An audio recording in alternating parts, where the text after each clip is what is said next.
Allahumma salli ala Muhammad wa ala ali Muhammad. Assalamualaikum. Allahumma salli ala Muhammad wa ala ali Muhammad. La ilaha illallah wahdahu la syarika lahu lahul mulku wa lahadu wa yumiitu wa ala kulli syai'in qadir. Kawan-kawan, kita ada dekat kandang-kandang ni kawan, dekat kandang.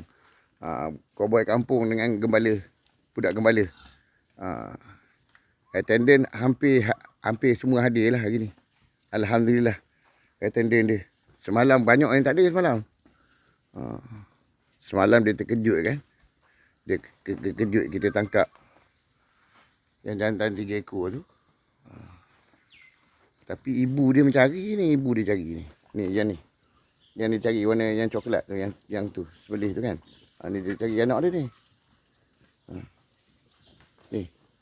Yang abang hitam ni. Yang hitam yang itulah.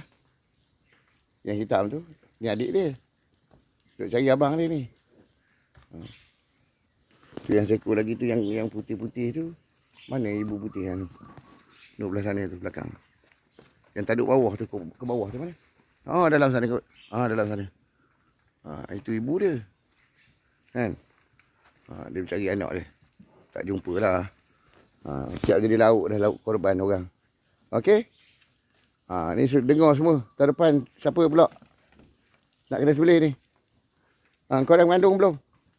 Dah? Baik. Baik dah tu dah. Mana yang sakit kaki tu mana? Kat situ. Okey, kita jumpa next video insya-Allah.